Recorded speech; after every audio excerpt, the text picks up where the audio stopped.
Yeah, okay, so it's recording. So I'm Diane Neubauer or Duyanzi, and I'm Karen, Liu Keren. mhm, yeah, so we're wanting to talk about ways to teach with comprehension focus for the students online and keeping it interactive, but dealing with the fact that you're not face to face and how to use online tools a little bit, right? Yes. So yeah, so I'm actually in we call it my PhD cave, a little office space, and this is the whiteboard that I use when I'm teaching online. I still go low tech mostly, so I have whiteboard markers, and when a word is needed, like let's say I have a question word, I put it over here and just write it up as I'm talking and then point to it, and then sometimes have to move the screen around to show the top or the bottom. One thing that you can see right there is the glare. What I find myself doing if I'm using a whiteboard and I have that, I go and find the edges of it and I trace it. So then I don't write on that part when I have my back turned to the screen. So about like that. So now I'm not going to write in here. But yeah, it would be nice if the whiteboard was just not quite so glary. I have a lamp across the room that does a glare like right here about. And so I'm using my weaker lamp, so it looks a little bit blue, but yeah. I still prefer this to screen share and typing when I'm introducing new words or I'm working with a beginner, because it seems like it's so helpful to have that pointing and pausing and seeing the words right there, rather than having it typed where it's small. I can't show the pinyin tone marks as easily, all kinds of problems. And then when I've been doing reading with one group, I've been reading and we start out and I'm actually typing it on screen for them and we start reading together aloud that way. And I like it in one way because it's kind of the introduction to what I'll finish making for them as an independent reading activity. So we just spend our time mostly on oral communication. And then I think they're ready for reading because I see that they're understanding some new words very well and responding quickly with comprehension. So I type up reading material mostly after class, but with the one group that all want to read, I start it at the end of class and type on screen, which I will demonstrate. So I use screen share, and then actually I'll do the whole screen. So you can see like my desktop and everything. And then if I want to do, there's a highlighter. Oh, fun. I think, I can do it here too. I didn't even know that. So I'm like finding out stuff. So I can just erase it. Looks like, wow. So there's a whiteboard, but there's also you can put a text box right on the desktop. So I can switch to Chinese. And I think, tell me, do you see my pinyin or do you only see what I have after I hit enter? I only see 你好, the characters. Okay, so yeah, that is one. Oh, actually, I did see the pinyin. Oh, you did. So you see the internet live. A little bit slowly. Okay, cool. Yeah, one of the things about my computer is we live in the countryside, and so we have kind of weak Wi-Fi. And I think with a better connection speed on my end, you might see that more quickly better. So yeah, so that's cool. I didn't know. They also have a whiteboard, so you can do that. So this is Zoom that I'm using. So you use Zoom to teach? Yeah. But I think that Skype has at least the chat window, and you can share screen. So you could open up a Word document and type right there if you wanted to. And then you can read aloud with the student and show them, like I can highlight words and things like that. But I mostly don't do so much reading live online with students anymore. So it's something they can do more on their own than other things. So I saw one of your YouTube videos. In the video, you were doing the reading like kind of by yourself. And if I don't remember exactly, but when you click the word, did the word become bigger so they can focus on that character? No, the way I enter those, it's a program. It's a website. It's free called Quick Slides, QWIK slides, and that is the way that their style is. But it's not something that I set. So yeah, I just I like that because it's so fast compared to making a PowerPoint, but it will only show a limited amount of text at a time. And I like that it's usually a big font, but the different sizes are just their style. Okay. No significance. Okay. I wish we could pick which words are bigger, then we can focus on the target vocabulary. Right. Or something that's like more complex looking, maybe you want that bigger for them to see it more clearly. Yeah, it's not an option within Quick Slides. So if you do that, you have to like, you could in PowerPoint, but then you're entering one line of text here, a new text box with a different font size here. Just, I think in Word you can do that within one line, but it's a little harder to show just the one sentence on screen at the same time. So I'm trying to figure out a way we can make a video, and then once I click the word, it's gonna become bigger, kind of like karaoke. Oh yeah. The students can follow us to read this, but I cannot figure out how I can do that. Yeah, it seems like it would take a nice programming friend to help. Yeah. Because I can do that with the video where I have that little gold circle. That's from Screencast-O-Matic. So there are other ways to record video, but I haven't seen one that's so nice with showing where the cursor is. And then the cursor fades on Screencast-O-Matic if you stay in one place.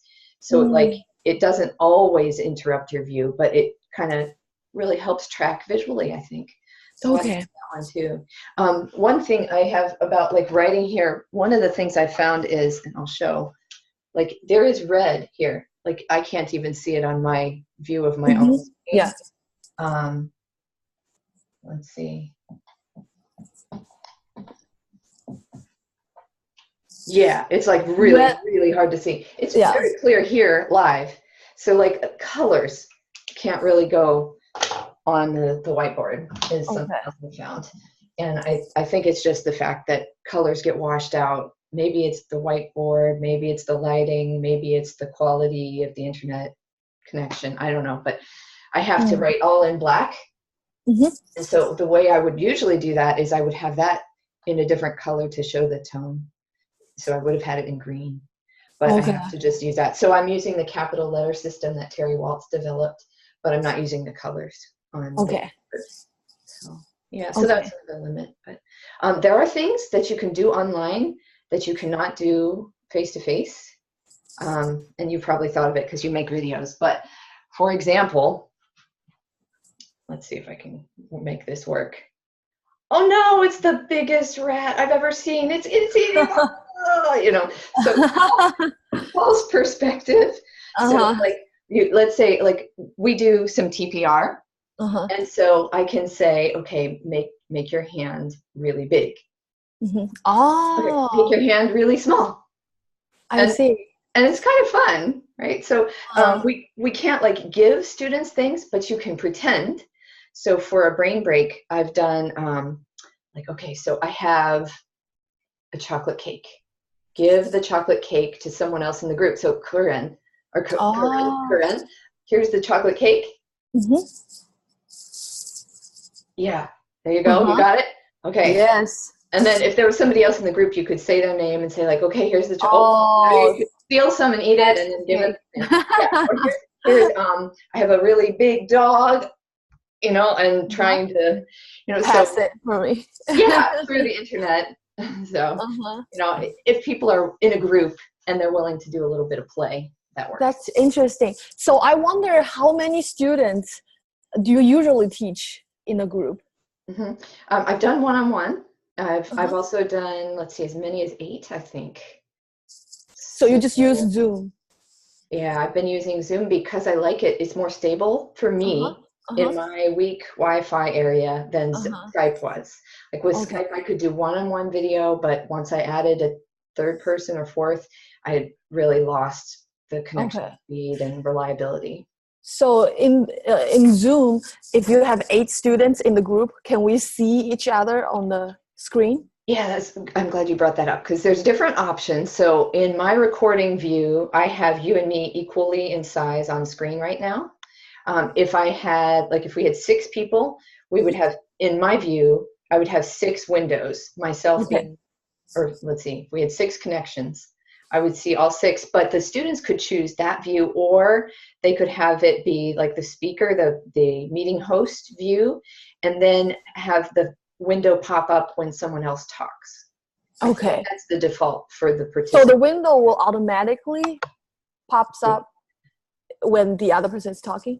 Yes, I think that's Oh. how it works.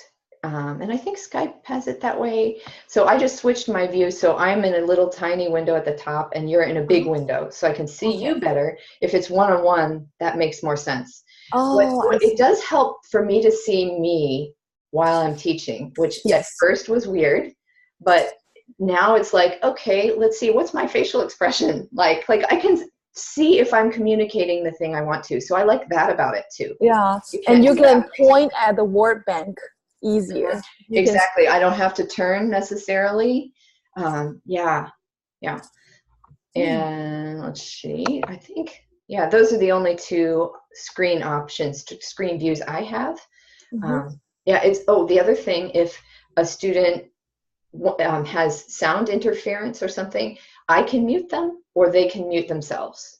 So if somebody's like walking into their room while we're talking in a group tutoring session, like I can just go, oh, okay, we'll just turn off her sound for a few minutes, and then, so that helps. Which you can't do that in a real classroom. Like, okay, that child is being disruptive. Yes. It'd be nice. Oh, yeah, I really need to explore this tool more. We used it for meeting before, but I haven't used this for teaching. Yeah. Looks like it's really convenient. And I'm using the chat window, and maybe you can see why I don't use it live in class. Like, it distracts me a little more to type than to handwrite. And it's very small font. So with a beginner just beginning to read in characters or something, I don't want to show that. And if it's pinyin now, I don't have the option to use a tone mark. So I'm going to end up using like that, like where I'm capitalizing to show where the tone rises in second tone. But that's not ideal. So, and then now I think, like, can you tell if I highlight something? I don't think from chat? Right. I just highlighted a word. Right, I thought so. So once it's there, it's just there and you can't point to it. So that's why I go old school and I use the whiteboard. And because the whiteboard has very limited space, so I don't think I can put my word bank in the back, because for my word bank I have the character pinyin English, so it takes a lot of space. Yeah, I've ended up not having anything standard on there, but except like we mentioned before we started to record, like I think I should add some question words right here, just small, so then I don't have to use that and I don't have to all the time. Yeah. But it hasn't been that big of a problem. So I do end up more than I did in class. I tried to avoid writing too much on the whiteboard when I taught classes. And online, I tend to have more up here, but some of it is like words that I think they've heard, but I didn't see them immediately recognize or something like that. So they're not like all new every time it appears up here. It's like a support more, I think, than when I was using it in the classroom. And I feel like when you have 6-8 students in the group, it's really hard to observe their reaction because it's so tiny. Yeah, and I think that would be more of a thing with children, where they're not used to having to advocate for themselves as a learner. And so making sure that they understand, like, you look this big. Well, see, that looks big now because you look this big on screen. And so it's hard for me to see from your face if maybe you're showing me you're confused. So you might have to ask. There is in Zoom, there's a way to like raise your hand, but I have not explored that as much because I find that I get distracted because I'm trying to pay attention to what's on screen. I'm thinking of what should I ask next. Uh-huh. and I lose track of that. But that is a possibility. Like it does a little mark by the person's video image, and so they can like indicate I have a question, and they can privately send you a chat message. So I mean that's good if it's someone that doesn't feel comfortable saying it out loud. Yeah. But I've asked them to just keep using this. This is my classroom signal for I'm lost. This is like timeout, please give me an explanation, or I need to clarify something in English. Let's see what else. Slow down. And those visuals are pretty good because partly as your hand approaches the camera, it gets bigger. Yeah. So that's helpful. We still do TPR stuff like stand up, clap in front of yourself, clap above you, clap behind you. And that's possible. I just kind of push the camera back a little bit more and angle it down. I have sung head, shoulders, knees, and toes to my students. Oh. Toe, jianbang, xigai. Xigai. Yeah. And so, I mean, it can be fun, or I could just crank way back from the usual position of the camera and then keep going. But so it, there are limits, but it's okay. It's okay. And I think that the big thing to me is that not being able to see the face and feel the energy in the same way as you can in the classroom. So you have to work with them on advocating for themselves, making sure that they feel really comfortable, always being very positive, but as low key as possible in responding to their indication they need clarification. So, and once you have that group that's gelled, I think it helps. The other thing that helps is I met the people in every case, I think I met the people, well, no, not in every case. I have about 3 people I have met only through others who are in the group. So I've only met those few online, but most of the time, people I've tutored online, I knew in person first. So then it feels like you have the connection already, and then it's not as awkward when you're online. The other thing I think is important, like even when I share screen, I think that you still saw my video window, right? Actually my window is really small on the side, and you have the big one. Right. Okay. But if let's see, I'm looking to share screen. So I'm sharing screen again. You still see my video window, right? Yes. Good. Yes. Okay. I think that's important, and I don't think Skype allows that. I had a Thai language tutor recently who would switch to show me text on screen or pictures, and I loved that she had these other visuals, but I felt so lost when I didn't see her face. Even though she's saying the same things, like not being able to see her smile and her demeanor, like I always felt like, so I want to be able to see both at once. Okay. Like both the person's face and then share the screen. So this is nice about that. I'm sure other software can do that too. The other thing, the most important thing I want to ask today is, how do you do story asking? Online? Yeah. And so which is the part that's hard? Getting students' responses back, or just the process of back and forth? Yeah. Both. It's hard for me to imagine how that's like on the screen. Yeah. If I had been prepared, I would have had some Thai that I could do with you and just feel it. So you want to try it? Yes. See, I'm just going to butcher the spelling, I'm afraid. I would need to look up the phonetic. Okay.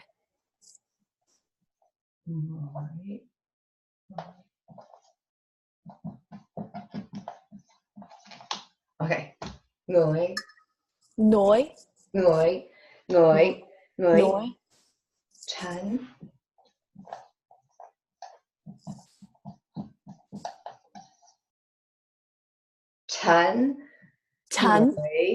Nói. Yeah, and we'll have a conversation, so you don't have to repeat, and just do what would make sense in a real conversation. Okay. So chân. Nói. Chân. Người. Trái nổi. Right. Um,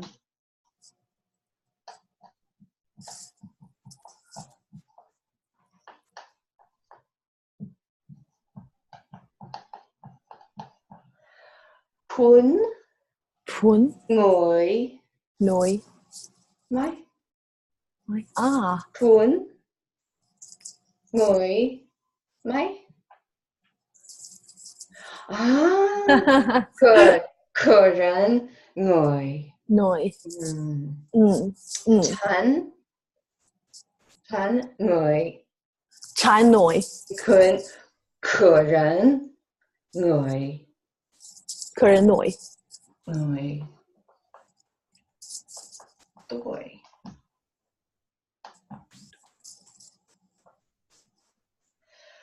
客人 người. Tuổi.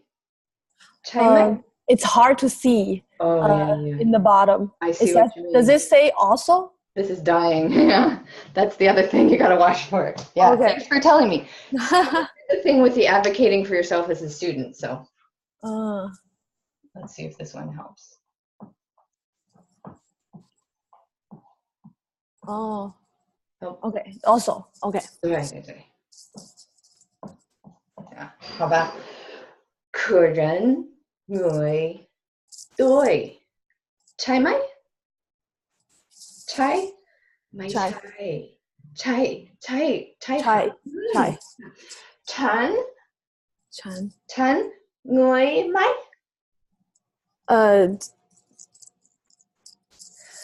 Trái. Diane người. Trái nổi. Diane người. 客人 người. Tuổi. Tuổi. Ka is for a woman to say yes, and it's a polite sound at the end. Oh, ka. Kun người nít nói máy.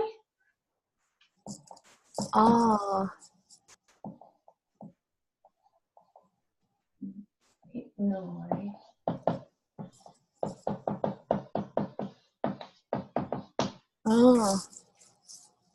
Nít nói. I need a new pen. 客人 người nít nói. Nít nói. Máy người mark. Trái mắt. Yeah, tell me what you thought I meant. Yeah, okay. 好，客人 người nít nói. Máy người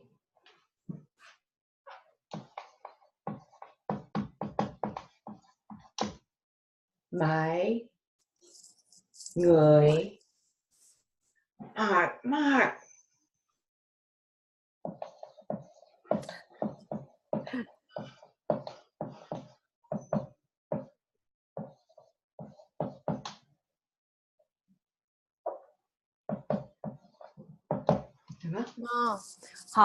I get it, but not and a lot, they became really light, so it's hard for the student to see on the screen. Yeah, let me find my better marker. Okay, I think this one will still work, even though it's purple. That's the other thing. I have to walk off screen sometimes. I always wonder if it's like when the teacher leaves the room. Let's see. Yeah, well, this has convinced me I need to buy new markers before I tutor next.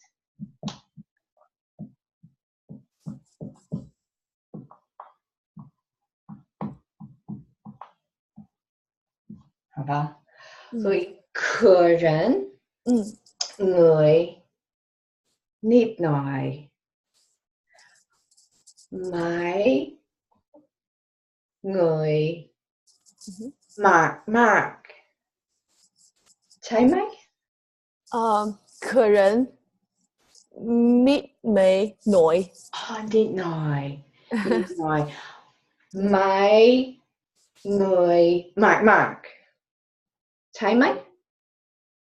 Uh, Chai mai? Chai mai is like asking, is that correct? Mhm. So Oh, chai, chai. chai. That,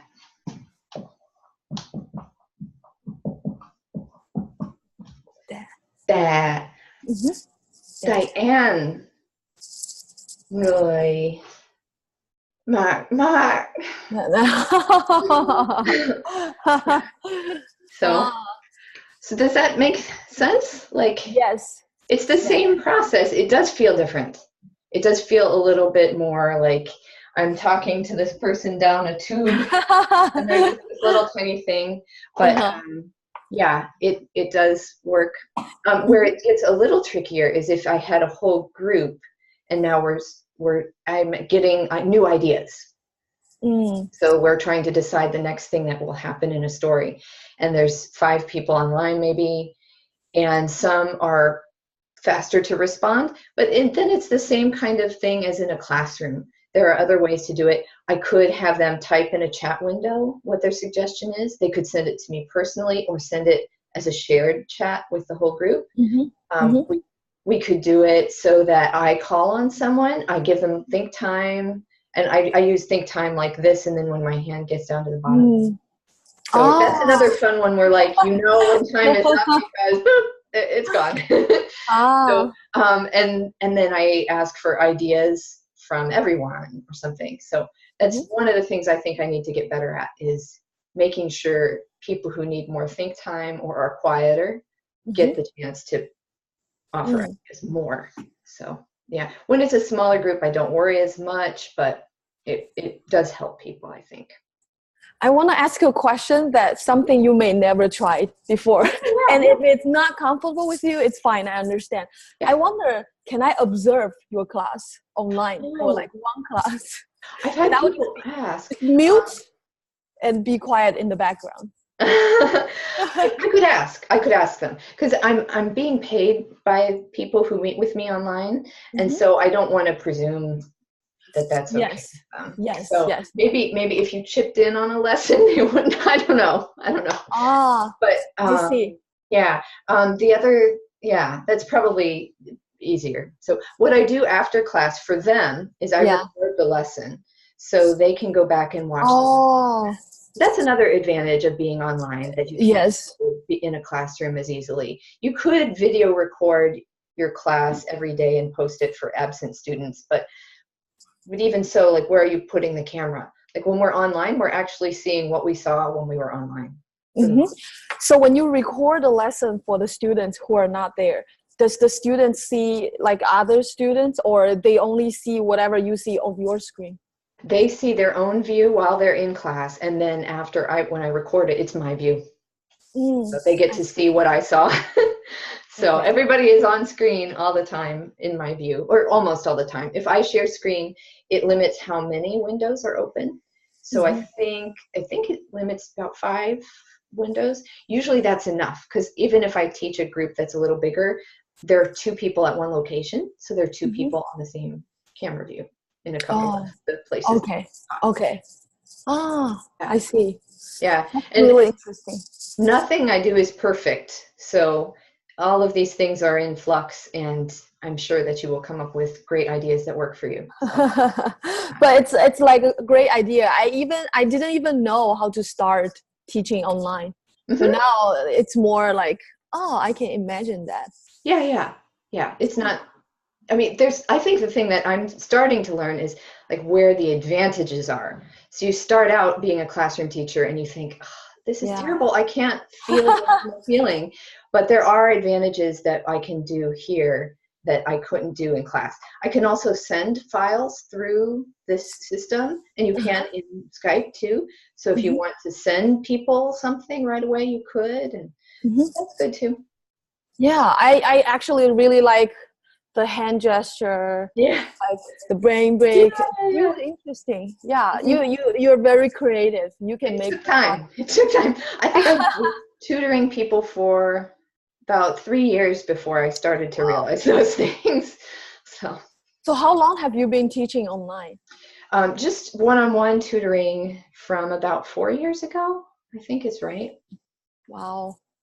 Yeah, I taught an 8th grade student who had been in my 6th grade class, and he didn't have a Chinese program in his school. So we would meet once a week, and over Skype at the time. And he also, in reading, like we had a book that we were going through, so I had a copy of it, he had a copy of it, and we would just track visually, like I'd have him follow there. So if it wasn't reading that I created, he just had the copy alive, like a book copy that we used. Okay.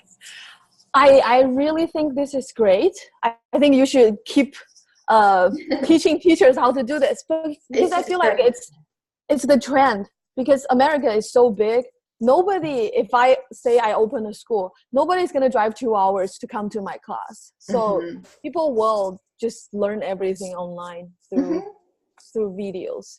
Yeah, I think the challenge, I think, for like, it's so learner dependent. Like some people are very good at that kind of independent learning. They figure out what they need and they find this here and they find that there. But for total beginners with Chinese, I think that's really tough. And so having that person to kind of step you into it and make the language comprehensible is really great, I think. Yeah, exactly. Yeah, and I prefer to learn that way myself. Like I'm learning some Spanish online. I mentioned I was learning Thai online, and having a real person is so much nicer to me than just finding video content or something, even though that's a nice support. But it's like that's a support, not the main. Exactly. I feel like a good teacher can be a shortcut. Definitely. Yeah, save you a lot of headache and frustration. Yes. So I feel like I asked all of my questions. Oh, cool. Yeah. Today. And I wanted to make sure I showed you the things like the stuff you can do on the camera that you can't in real life. And so it's awesome. After this session, I need to go back and explore Zoom and then try my lesson. And I'll give you the feedback, and let's keep in touch. And I'm sure I will have tons of questions later. Yeah. Well, it was fun talking with you about it. So yeah, I'll be curious to see what you do. Yeah, for sure. And I appreciate your time and your help and your support and the fun lesson about Thai. Yeah. And now just a disclaimer, like these are not standard ways to transliterate Thai, and my tones might have been off because I wasn't thinking ready right away, but yeah. But I have a gist about how it looks like when we teach. Great. Online. Very good. Thank you so much. 谢谢你，杜老师。不用谢。